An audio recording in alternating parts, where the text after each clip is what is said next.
জালিয়ানওয়ালা হত্যাকাণ্ডে যে গুলিগুলো চলেছিল, কিছু কিছু গুলির যে দাগ দেওয়ালের গায়ে যে ক্ষত সৃষ্টি হয়েছিল সেগুলো মার্ক করা আছে এখানে।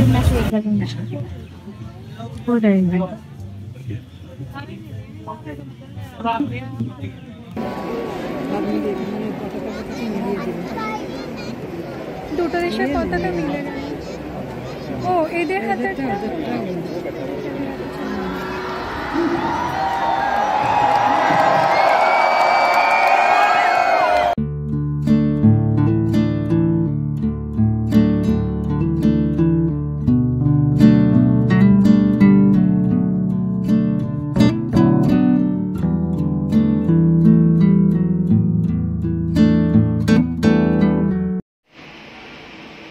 Good morning from Amritsar. আর এখন বাজে সকাল 6:30। সোমনাথ দা এসে ঘুমটা ভাঙলো, চা বিস্কিট দিয়ে গেল। তো এখন চা বিস্কিট খাবো, খেয়ে ভাবছি আবার ঘুমিয়ে পড়বো, কারণ রেডি হয়ে লাঞ্চ করে বেরোবো আমরা 12টা এখান থেকে, তো হাতে একটু টাইম আছে।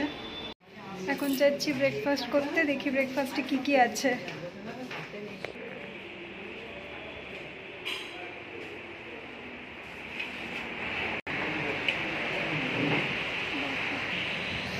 ব্রেকফাস্ট এসে গেছে, ব্রেকফাস্টে আছে লুচি আর তরকারি। তো আমরা স্নান টান করে রেডি হয়ে গিয়েছি, এখন লাঞ্চে যাচ্ছি।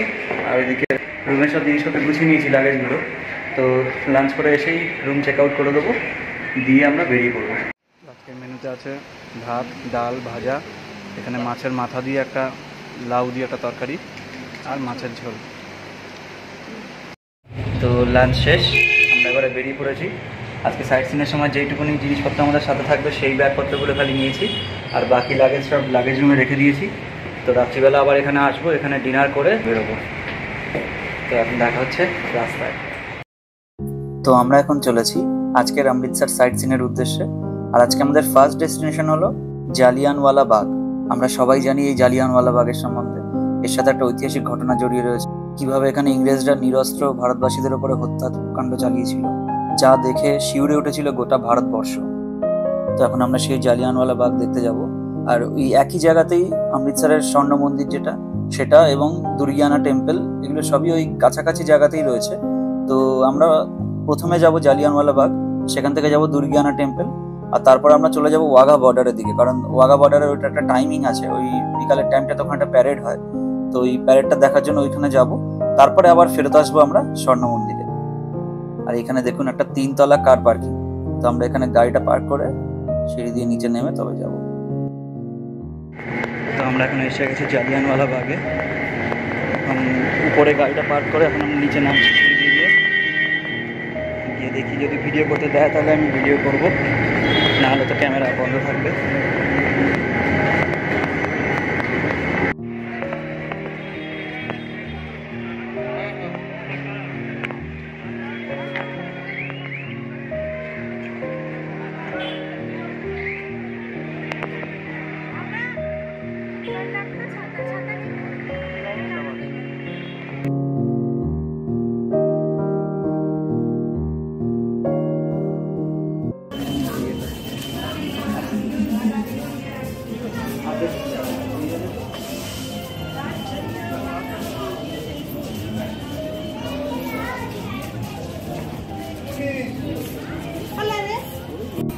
তো আমরা এখন জালিয়ানওয়ালা বাগের ভিতরে ঢুকে গেছি।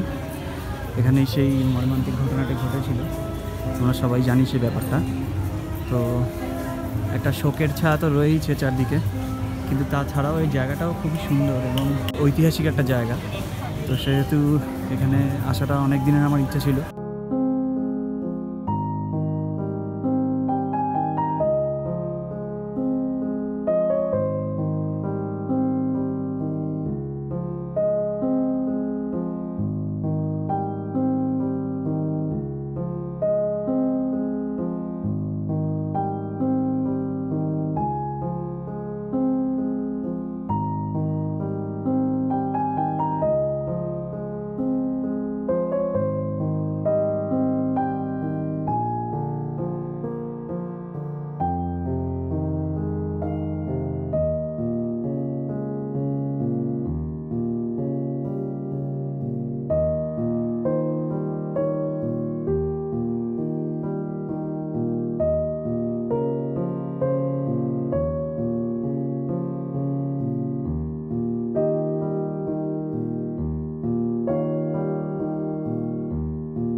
যখন হত্যাকাণ্ডটা হচ্ছিল তখন চারদিকে মানে নিরস্ত্র মানুষদেরকে গুলি করা হচ্ছিল নির্বিচারে, তখন অনেকে এখানটাতে প্রাণ বাঁচানোর জন্য এইখানটাতে ঝাঁপ দিয়েছিল। এটা একটা কুয়ো, আমি দেখাচ্ছি, এখানে রোদের দিক থেকে দেখা যাবে না, একটু অন্ধকারের দিক থেকে দেখাচ্ছি। এইখানটাতে দেখা যাচ্ছে মাটি মাটি ভাঙা, ওই দেয়ালটা ভেঙে গেছে ওই পর্যন্ত। হ্যাঁ, এটা গভীর কুয়ো।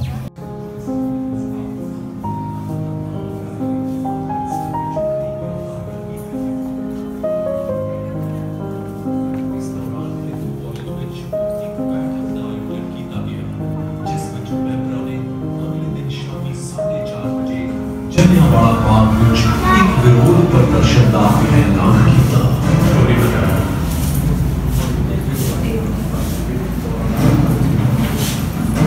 अमृतसर में अत्याचार एवं विरोध।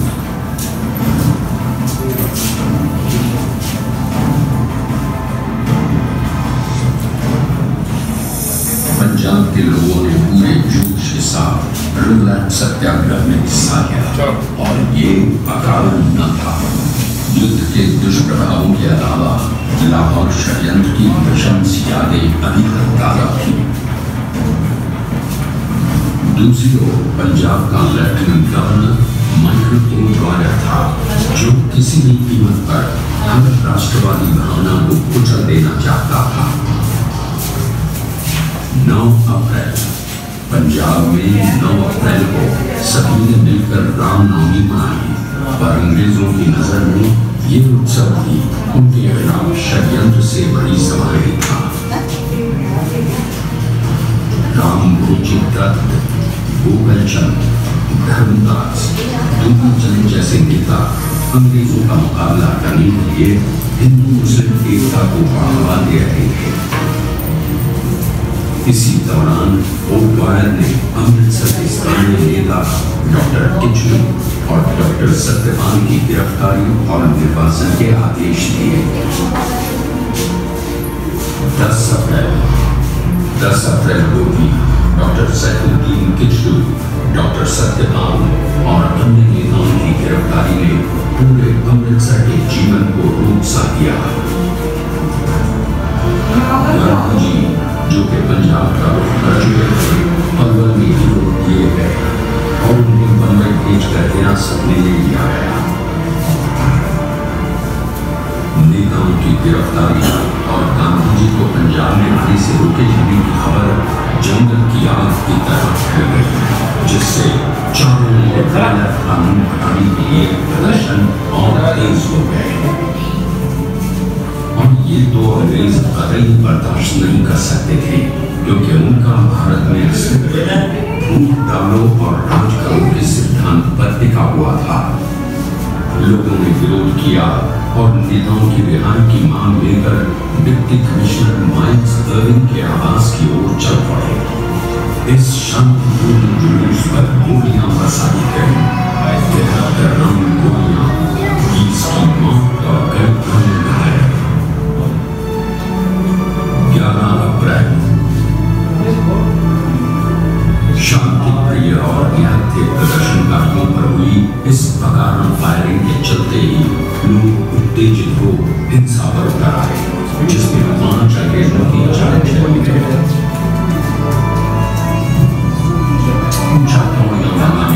मिस शेरपुर पर हुआ हमला दुर्भाग्यपूर्ण था, परंतु अचेत अवस्था में इस महिला को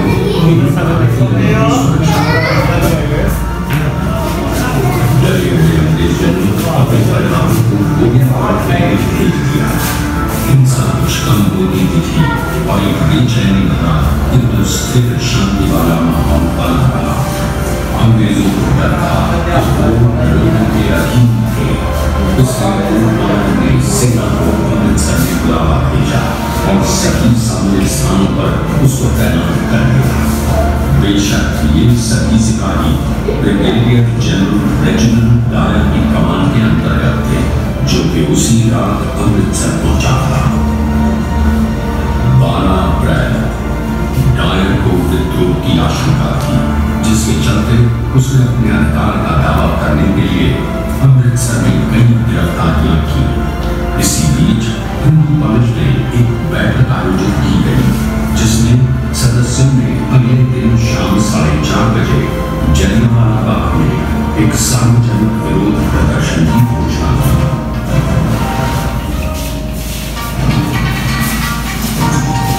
Atrocities and riots in Amritsar.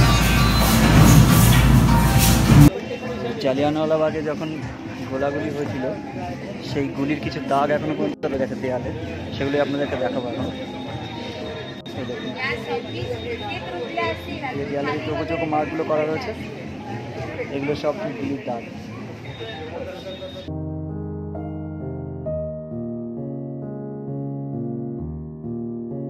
আমরা কলকাতা স্টেশন থেকে যেই ট্রেনটাতে করে আসলাম, ট্রেনটার নাম ছিল দুর্গিয়ানা এক্সপ্রেস। তো যেই কারণে ওই ট্রেনটার নাম, সেই দুর্গিয়ানা টেম্পেলে এখন আমরা যাচ্ছি। এইখান দিয়ে এই যে সব ছোটো ছোটো স্টেশনারি জিনিসপত্রের দোকান, আর এইদিকে এই বাইক ফাইক পার্ক করার জায়গা,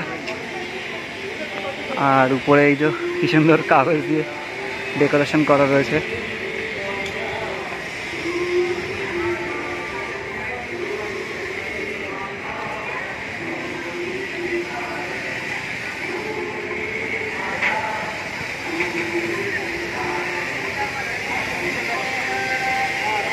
এটাই হলো দুর্গিয়ানা টেম্পল। এখানে মনে হয় জুতো টুতোগুলো খুলতে হয়, আর ফোন ভিতরে নিয়ে যেতে দেবে কি যাই না। তো যদি দেয় ভালো, না হলে ফোনও এখানে জমা রেখে তবে যাব। ফোন নিয়ে ঢুকতে দিয়েছে ভিতরে, তো এখন ভিতরে যাচ্ছি। জুতো রেখে দিয়েছি, এখন ভিতরের দিকে যাচ্ছি।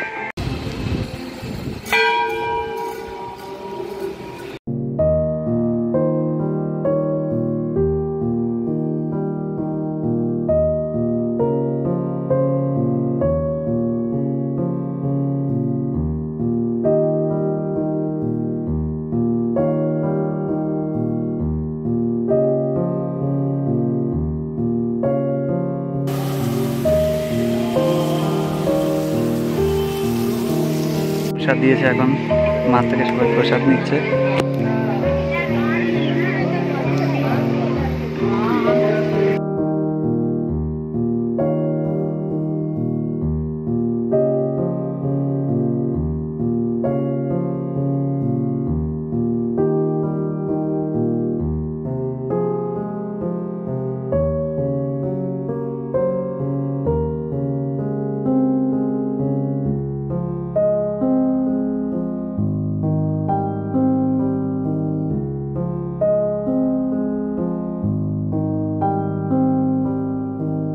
চলে এসেছি ওয়াঘা বর্ডারে, মানে ওয়াঘা আর আটারির যে বর্ডার, সেইটা ইন্ডিয়া পাকিস্তানের বর্ডার অ্যাকচুয়ালি। তো আমাদের ইন্ডিয়ার যে লাস্ট গ্রাম তার নাম হলো আটারি, আর পাকিস্তানের যে লাস্ট গ্রাম সেটা হলো ওয়াঘা। তো আমরা ওয়াঘা দেখতে এসেছি, তাই জন্য ওয়াঘা বর্ডার বলি। আর পাকিস্তান থেকেও যেসব ট্যুরিস্টরা এসছেন তারা আটারি দেখতে আসছেন, তো তারা বলবে আটারি বর্ডার। তো এখানে আমাদের গাড়ি পার্ক করা হয়েছে, আর আমরা সব লাইন দিয়ে এখান থেকে যাব। ওদিকে মাইকে অ্যানাউন্স করছে, আর ফটো ভিডিও অ্যালাউড আমি জেনে নিয়েছি, তো সেই জন্য এখন ভিডিও করছি। এবং হ্যাঁ, খুবই অদ্ভুত লাগছে। এই যে এখানটাতে এই যে ধান জমিগুলো, এগুলো সব ইন্ডিয়ার, আর ওখানে যে তার দেওয়া রয়েছে, তারের ওপারের যে জমিগুলো, ওগুলো সব পাকিস্তানের। বাহ, একটা ইন্ডিয়ান টুপিও পাওয়া গেল। আগের বছর যখন কৌশিক এসেছিলো তখন ওরা কিনেছিল, তো এই বছর পরে আমরা ঢুকছি।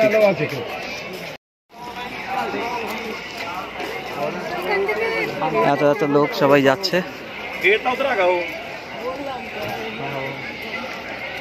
সবাই লাইন দিয়ে সিস্টেম মেনটেন করে যাবে। এখানে ডিসিপ্লিনটা খুব মেনটেন করা উচিত, তো সবাই ডিসিপ্লিন ওয়েতে যাচ্ছে।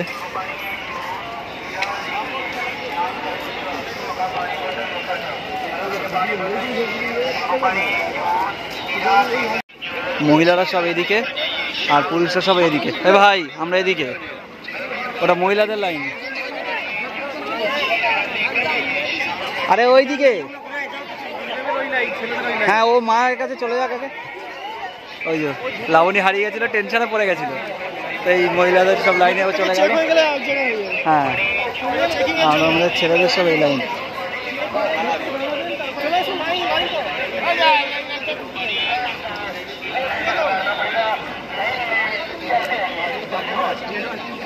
এদিকে এদিকে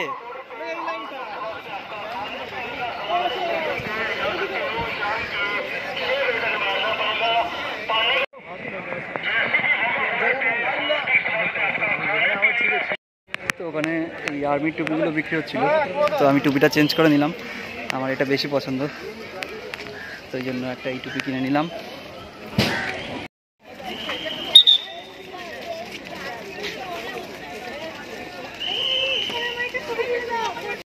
তো চলে এসেছি আমরা একদম গ্যালারির কাছে।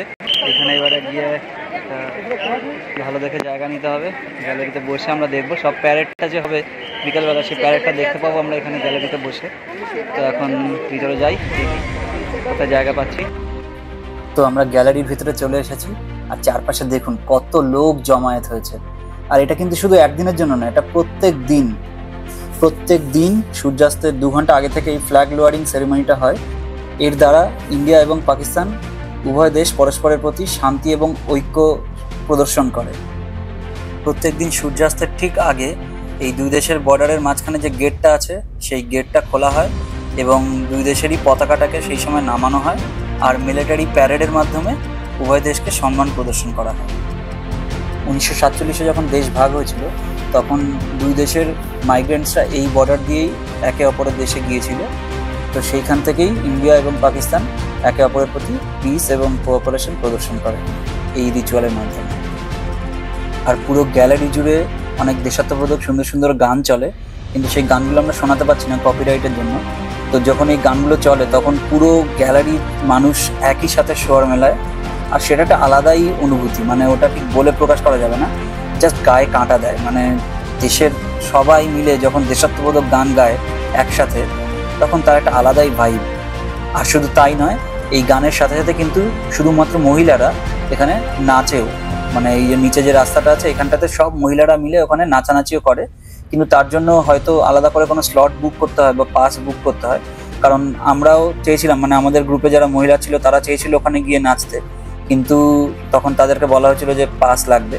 তো পাসটা কিভাবে পাওয়া যায় তখন আমরা জানতাম না, তার জন্য আমরা যেতে পারলাম না। বাট যদি আপনারা কেউ আসতে চান তো অবশ্যই এটা সম্বন্ধে জেনে নেবেন, এবং যদি পারেন তো পাস বুক করে নেবেন যারা মহিলারা আছেন। এরকম অনুভূতি কিন্তু আপনারা সচরাচর পাবেন না।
সবাই দাঁড়িয়ে থাকো।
দুটো দেশের পতাকা মিলে গেল। ও এদের হাতে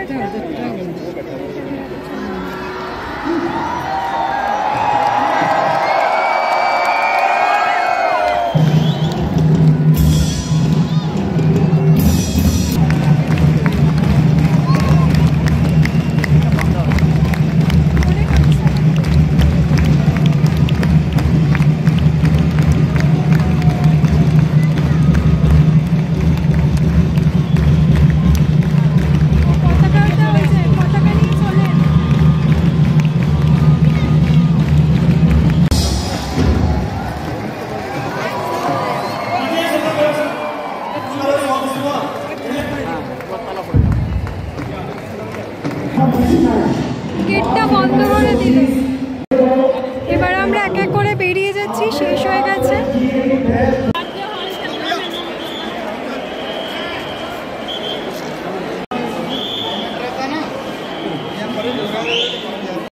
তো ওয়াঘা বর্ডারের প্যারেড দেখে এবার আমরা আবার গাড়ির দিকে যাচ্ছি। আর এক্সপিরিয়েন্সটা যা হলো জাস্ট অসাধারণ, মানে এটা ভাষায় প্রকাশ করা যায় না। এটা একটা আলাদাই অনুভূতি, এটা মানে না আসলে আপনারা বিশ্বাস করতে পারবেন না, এত সুন্দর লাগছিল। পুরো গ্যালারির হাজার হাজার মানুষ একসাথে যখন হিন্দুস্তান জিন্দাবাদ বলছে, তার থেকে ভালো আর কিছু হতে পারে না একজন ভারতীয়র জন্য। তো অবশ্যই আপনারা এখানে আসুন আর একবার নিজের মানে উপলব্ধি করে যান, দারুণ লাগবে, দারুণ।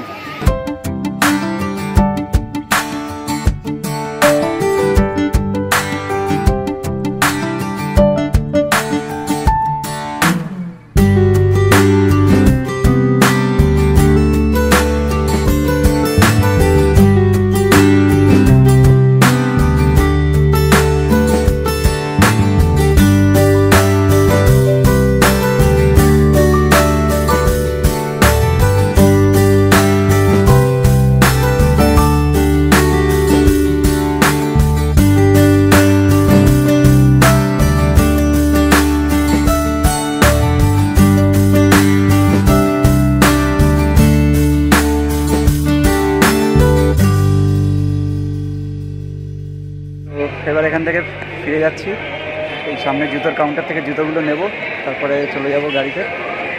অসাধারণ লাগলো দেখে, দারুণ দারুণ, খুব ভালো লাগলো। এখন আমরা আবার রাতের ডিনারের জন্য এসেছি, সেই একই হোটেলে একই জায়গায় ডিনার ফিনার করে লাগেজ রুমে লাগেজ রাখা আছে, ওগুলো নিয়ে আমরা গাড়িতে উঠে পড়বো। তো এখন দেখা যাক ডিনারে কী কী আছে। লেমন রাইস, ওই তো 9 তারিখে ফিরছি তো, 19 তারিখে বারে ডাল, হ্যাঁ ওই পরিষ্কারটা করবে না, ওরা নোংরা রাখবে। মানে পাঁচমিশালি একটা তরকারি, আর হচ্ছে ডিমের ঝোল। তো আমাদের খাওয়া দাওয়া শেষ, এখন গাড়িতে প্যাক হচ্ছে ব্যাগগুলো। নেক্সট ডেস্টিনেশন হচ্ছে জম্মু। তো ওভারনাইট জার্নি রয়েছে, প্রায় 7 ঘন্টা লাগবে। তো কালকে অ্যারাউন্ড 7টার দিকে, 6টা থেকে 7টার মধ্যে পৌঁছে যাব আশা করা যায়।